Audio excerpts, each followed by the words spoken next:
Hello, ladies and gentlemen. I'm Mackie McCandlish, and it's time for another stroll down memory lane with Call of Duty 1 for the PC. Infinity Ward's first game, and we're going to be playing Stalingrad.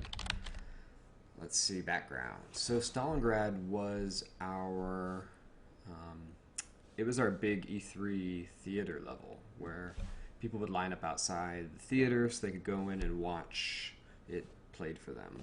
And we also showed Burnville at E3 where people could actually play Burnville, which was really useful to watch the press play it and get some feedback and get a good understanding of how stuff was actually working. That was really like the first real Kleenex testing on that game. And we had people come in, but not at a high volume compared to E3, so that was pretty helpful. Anyway, Stalingrad is a Russian level, and it is one of the twists of the original Call of Duty, which persisted through many of the titles, was that you were seeing the war from multiple perspectives. So the team had previously made Medal of Honor Allied Assault, well, most of the team anyway, and uh, with this game, we were starting to look for ways that we could change it up besides just visiting places that had already been visited in Medal of Honor, and perspective was a good way to do that. We didn't initially have that idea. It started to percolate about, like, initially everything was very Band of Brothers influenced, and it started to percolate. I'm guessing either it must have been that summer or the summer before. We all saw Enemy at the Gates at some point. It must have been before that. Enemy at the Gates must have already been out, but that was an obvious influence, as we're going to see. And once we had this idea of multiple perspectives, we thought that would be a great way to take something that in the previous game in Medal of Honor, you're playing D-Day. The Stalingrad Enemy at the Gates scenario, it would be another like showcase moment out of World War II. So, in case this is not clear as mud, the reason for doing it to be Russian was because that was really the only way to show Stalingrad. So from a game designer standpoint, this was like a way to expand the design space. So storytelling or design space, either way you want to look at it. It was a way to find more, to mine World War II for more useful content. And anything else before we get started? I guess the other thing that's worth mentioning is that we were already pretty far along. We started working on Stalingrad in earnest really late in 2002, after Burnville was working, and that was pretty far into development, where we had already sort of done the pre-production and we designed what the maps would be, or so we thought. And that idea of doing Stalingrad had come up when we were still in Tulsa. We moved to Oklahoma in September of 2002, right before or after the day of my birthday. But we were sort of afraid to go for it because it was such a big shift to go from being a Band of Brothers game that's really focused on one side to splitting it all up and sort of rejiggering what the whole game would be. And as it turned out, that rejiggering or rethinking or reapproaching the game with a fresh perspective halfway through, although it wasn't quite halfway through for that game, but somewhere around the halfway through point, became something we would do on every single game after that. And it is a credit, I think, to one of the reasons the games were good, is that we were willing to just reevaluate where we were and not treat that which had been done as being perfect, but at the same time not just throwing stuff away. So we shall see. So Stalingrad, might as well just start at this point. That's just how am I getting a script error when I'm playing the retail game? This is a retail install. Oh my gosh, nodes are floating in solid. So, the standards were so low in 2002 and 3. I tell you, that would never fly. Okay, so that is mind-blowing to me. I actually kind of want to see what the script error is, though. Cannot cast undefined string. Play the sound for train movement. buy it. Bad node and friendly chain. Let's try to get... You know, was this map actually... Was the BSP called Stalingrad? Well, it looks like Stalingrad. Wow. This is the retail game. PCs.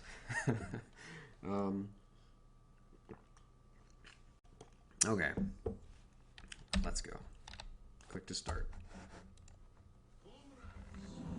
This day will be the proudest day you have ever lived. You will fight the fascist Nazi invaders with all your strength. For each and every fallen Soviet soldier, Look at his dainty steps. you will make them pay. I really love this speech. To me, this was like the first moment where we really achieved a form of sort of dark humor that sort of came and went in the series, but I always really liked it. Is there a pause? Okay, is that the only way I can pause? Pause. No. Fine. Damn it. I'd really like to be able to pause the game where we can still see, let's see, time scale. Okay, I could go to really low time scale.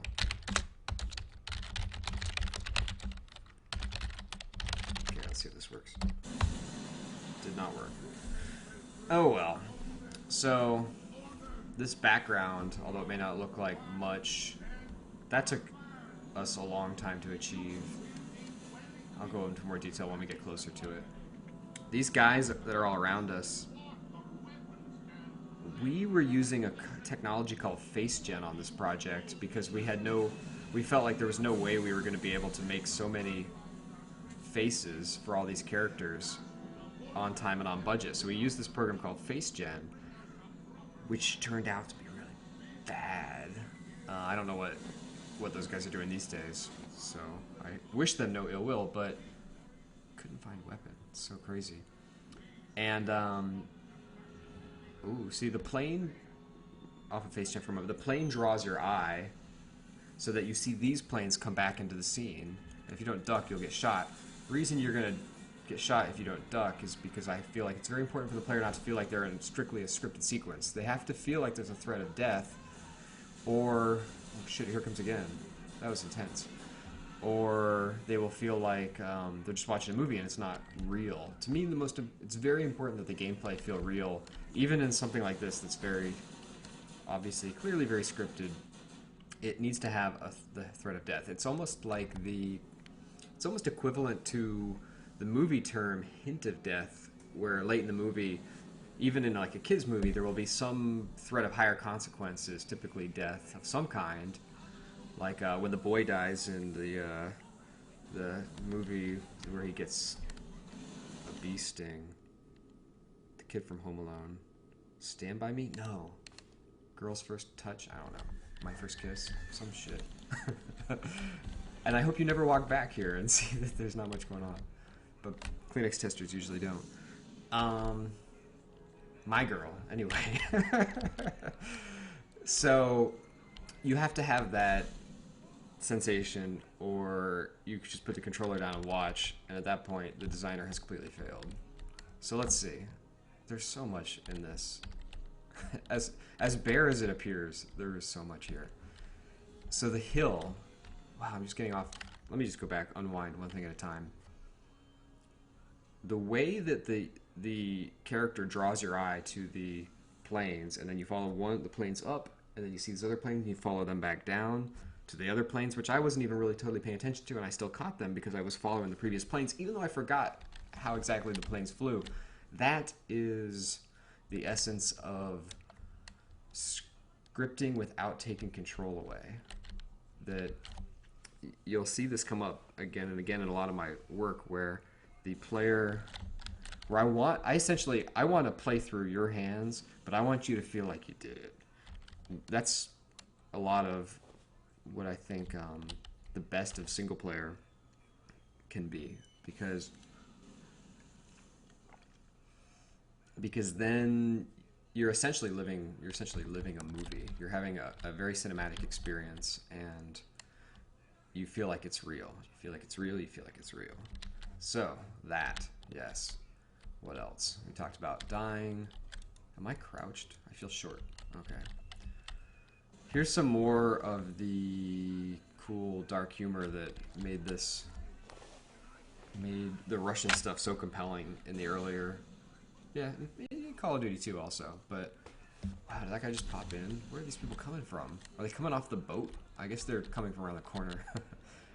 This sequence. Let's just talk for a moment about the sequence. There's a bunch of dudes. Okay. We're rolling back. One of the innovations or interesting things about this level that was something we wanted to try that had never been done before, like, we tried to always make sure there was something with each level that had not been done before so that the gameplay would be consistently unique and compelling. And in this level, it was the idea of not having a gun. That was ignoring the obvious enemy of the gates, homage. The big deal was you're a dude without a gun. And to accomplish that and to realistically or believably give the other characters guns, we had to put you through this line. This line was scripted like a pachinko machine or something, or like a lottery machine. It's basically like a funnel, and all these guys falling in are like ping pong balls, like in a flat 2D projection. And they leave a little space, so the funnel's like here, but they leave a little bit of a space off to this side where you come in. And once you come in, see, that guy keeps filling the funnel spot, but once you come in, you take one of the guy's spots.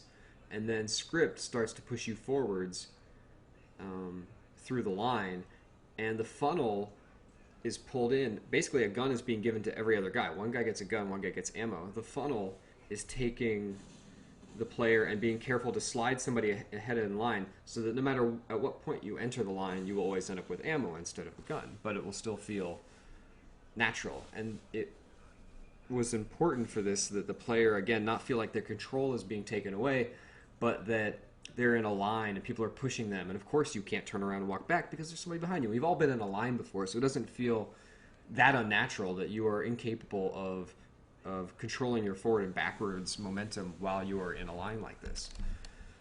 So again, we never wanted to take control away from the player in a way that made it feel like the player had lost their volition.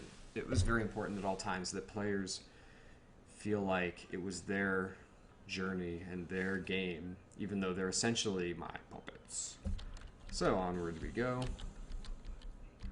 Man, these guys are so attentive with their face-gen faces. Oh, he's so happy to be there. Oh, he gets no gun. Look how pissed off he is. That's so great. I haven't played this in forever. Oh, am I going to get a gun? No! I'm pissed too. Oh, and look at, he like reflects on the ammo and then he like sort of, yeah, I meant to get the ammo. So a little bit of a D-Day style, dudes hanging out, having the war fevers and whatnot. That guy's touching himself. This guy, oh shit. He swings that Russian Enfield or whatever like nobody's business. That is some drama. Man, those guys are limbo kings. I don't know if we can hear him. I'll turn it up for a moment.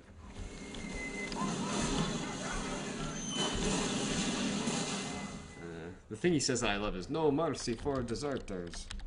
No mercy for deserters." So, let's see. We'll briefly, okay. Like the background here went through a lot of revision because we had not done something of this nature in our previous games where we had a large sprawling landscape. As it may be hard to believe now that this is considered a large sprawling landscape, but at the time it was.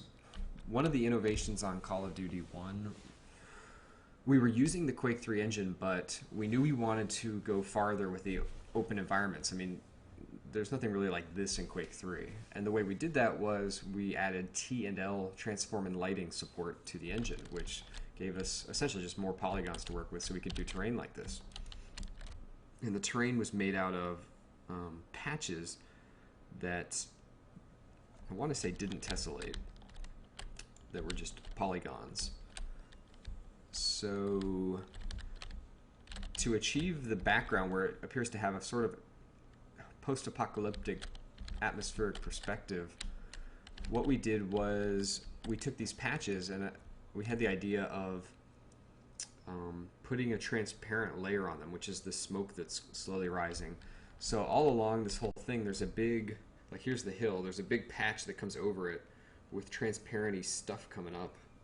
And it goes all along the whole thing, and it gives it that multi-layer sort of desolation thing it's got going.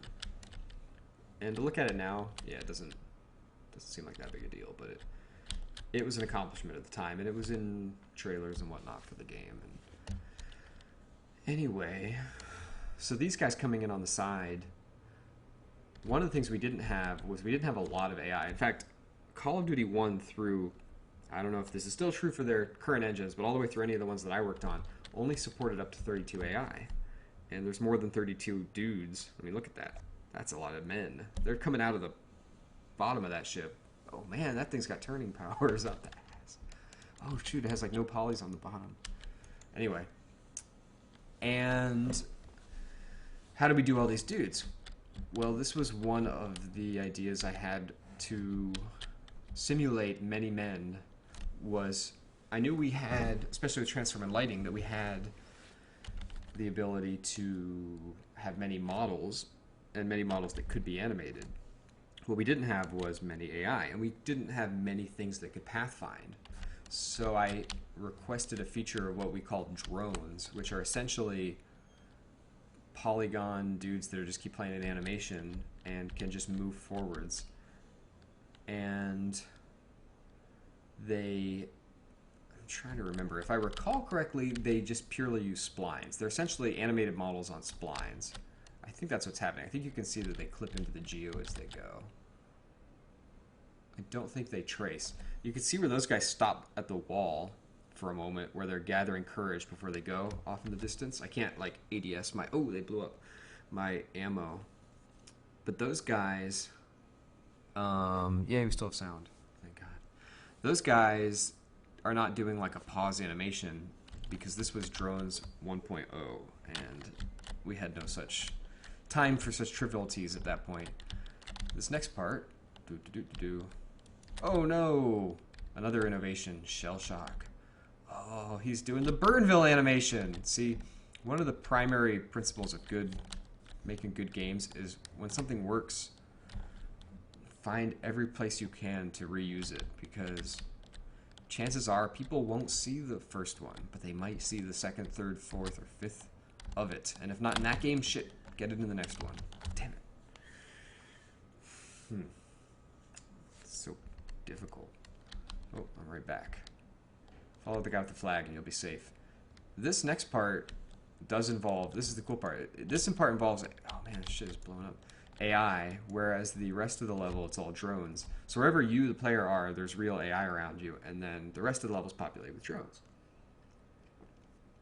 I think I was going through like some sort of weird Terminator 2 influence at the time, because I don't think Terminator 3 was out yet. Because like, I made the planes fly way too much like a hunter-killer. We tweaked it a little by then, so that wasn't too bad, but it's a little awkward. All these planes flying around, those are all animated. I animated them in Radiant.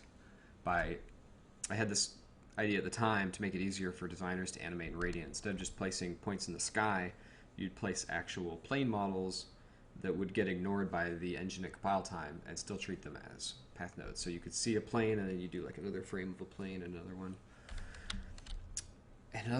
It's bizarre that this would be considered an innovation, but in Radiant, it had no concept of rotating locally to the model. So we had to get that functionality to be able to even rotate it properly. Otherwise, it's rotating purely in the world. So if you have something that starts here, and then you like rotate it this way, when you go to rotate it that way, instead of going that way, it would go this way, which would look messed up. It was remarkably tedious to make the plane animations look as good as they do. So a common technique, once you found a good one, even if it was somebody else's level, you just stole it and put it in your level, because, hey, we're all making the same game, and like I said, if something looks good, reuse, reuse, reuse. Here we're doing some more of that Burnville style, guys jump in from hell. And they all have a green thing on them, which I can't remember if that's like anything meaningful, except you can't shove your ammo up his butt. Ooh, that guy got shot. So, in another semi-pachinko-y way, these guys all go up the hill, and they each like sort of go to nodes, and then they randomly go left or right, and they kind of progress up the hill till they get to the top where they get shot, and it goes on forever. And that kind of gives this feeling of everybody's trying to push their way up the hill. You can see all these guys, they're doing some of them are doing little skits, like he's got his head between his legs, and I think somebody else does something similar up there, and that guy's calling in orders, and he's tired. And I believe that was all done with anim scripts that were custom run on the dude. Usually, for this game, Boone wrote the anim scripts, so that would have been him. I'm willing to bet money that I shaped that hole out of that wood, because that's my signature bizarro detail. Shoot, they don't want you to look too closely at that stuff. Oh yeah, I had a period where I was kind of obsessed with more natural texture blending, which see how there's actual like texture details starting. Get back in here. Oh, I don't regen health. It's hard to believe, but some of the techniques being used there is like the wood is a brush. It's just one long brush with a chunk cut out for the stuff coming up, and that's either brushes. That's probably brushes, but then so then this part, the broken part, stop it, has one texture, but then when it transitions to the wood, there's a special alpha only texture, but that part never reaches up to the part that's breaking up, because that would have been technically challenging. So it was a decaling technique, and I think there's some of that in the pit in front of it too.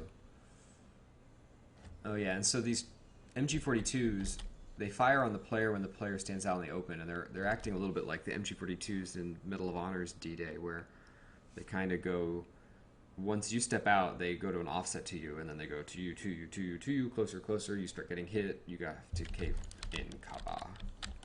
I don't know. Thanks, that was easy. I consider it bad game design to let the player get into a state where they are screwed and can't... Whoa, those guys popped big time. Testing's better these days. It may not be obvious, but part of making these levels is you end up playing them like a gajillion times and just fixing every little thing you see. It's hard to believe now, but coordinating all these guys running around was a huge task back then, and so was that crazy pachinko machine thing. I mean, this stuff took weeks just to get these guys sort of running up this trench in a way that... Just stop. Just stop. What am I supposed to do? Pick up the flag! I know I'm supposed to climb the hill, but it seems very difficult. There's not much hint. And it's not like... It's kind of cheesy, but like, in the rest of the game, guys drop guns when they die, but not in this level. Because it's part of the... Oh man, there's so many planes crashing. That's just... It's pretty cool. What was I gonna say? That plane took me out of it. I'll remember at some point. Go, go, go! Do I have sprint? No. Jesus. I don't want to autosave or hoopla here. Something I keep remembering, and then by the time I want to talk about it, I've already talked about something else and forgotten it. It's annoying. Am I supposed to go up here with you guys? Oh god, here comes the bullets! Did you see it? It was like coming at me, which was almost cool. And then I died. Okay. Let's get shell-shocked. See, it hurts you a little bit, because that makes it real. I'm going to be mad at myself for the rest of the time if I can't remember what I was going to talk about. Oh, there's so many things to talk about. Like, one of the techniques, since this was an older game, there was not CPU cycles to burn in much quantity. So to achieve all these particle effects, stop it. Oh, I remember what I was going to talk about. Let's see if I forget again. That would be embarrassing. Even when you're riding in the plane, God, God, this is a horrible place to hang out. Get out of my way! Ugh. No, drop health, fool. I'm gonna forget again. When you're riding in the plane, what I did was, since I don't have all these extra traces, I did the traces in one playthrough and had them write in a format that was like our script to the console log. So this plane flies by and it says, I would trace here and the effect would play there. I would trace from here and I play the effect there. And then I'd store off all those hits, and then when you play it for real, instead of doing real-time traces, which is slow, it just plays the fire effect and then plays the water effect. So that was a technique I used to save CPU cycles. So I might not have been saving, like, making a whole game work in 4K of RAM like in the real old days, but there were a lot of techniques we used to have to use or had to create that are no longer necessary in these easy peasy days when everybody makes mobile games. So what I was going to talk about earlier was, now seems kind of not that big a deal, but notice how we're seeing all these people run by us this way. Basically, I just spawned, to create a sensation of people are all around me dying, I just spawn players around the player. So if you're looking one way, they're spawning right behind you and running past you. And if you're looking the other way, they spawn on the other side. I'm kind of surprised I was able to do that, because I didn't know about dot product back then. I'd be interested to know how I did that. Anyway, can I stand up? What the hell is going on? I'm never going to get up this hill. I have no idea how to do it. Come on. Hi. Just stop. Thank God for prone. I dare not save. Dude, you are... Oh my God. Somebody left some health. Oh, laundry. Okay, listen.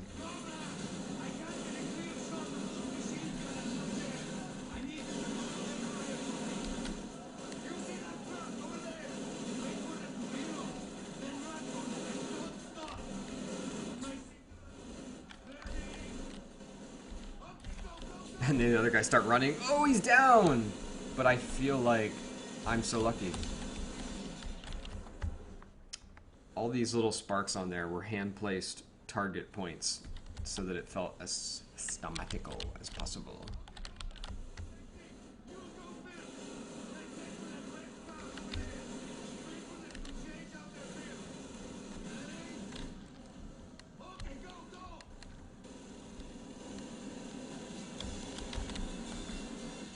See? Little points again. And then he shoots him, which is hot. What's going on, dude? It's my favorite line coming up.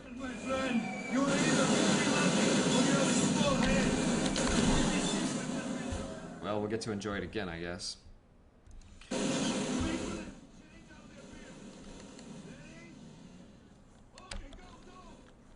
There's something really exciting about watching... Oh, see how the bullets... Oh, so great. Oh, what? Maybe not. You see the bullets, like, coming together. Does this game have sprint? I'm gonna feel really stupid if it does. Options, controls, I don't see... Wait, move. I think we added that in COD 2. I don't see anything about sprint here. Nothing important here. Anyway. Back. I feel like I'm sprinting. Bunny hop! Okay, get really close. It was really exciting to watch people test this because they are just playing into my... They're just playing an instrument in my orchestra. And I am the conductor. He's gonna kill the commissar. That's how awesome he is. He's gonna turn on his own dude. Oh, that was great. That was drama. That was some kind of drama.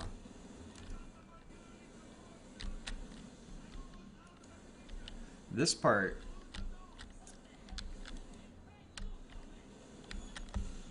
This part's interesting because they're going to call in artillery to blow all this stuff up. For some reason, he's the only guy that can do it. The guy that kills Russians. Or was that a German? No, it's a Russian, right? He shot the commissar.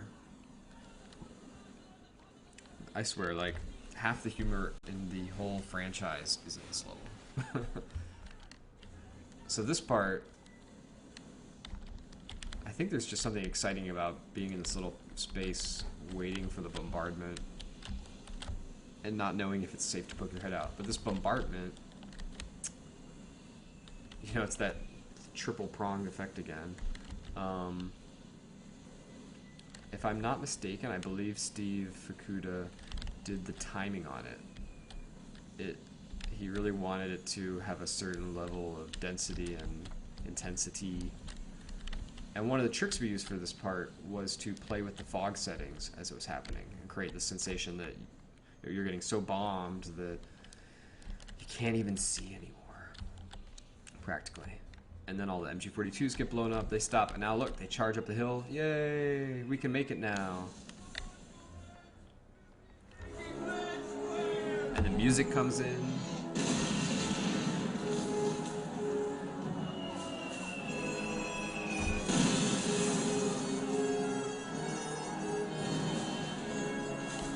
Couldn't spawn from End Rush because there's no free actors. See? If your level doesn't end with an End Rush, then it's just not that good. Look, they just keep coming. They are just gonna charge that hill. And it's all because of us. Oh look!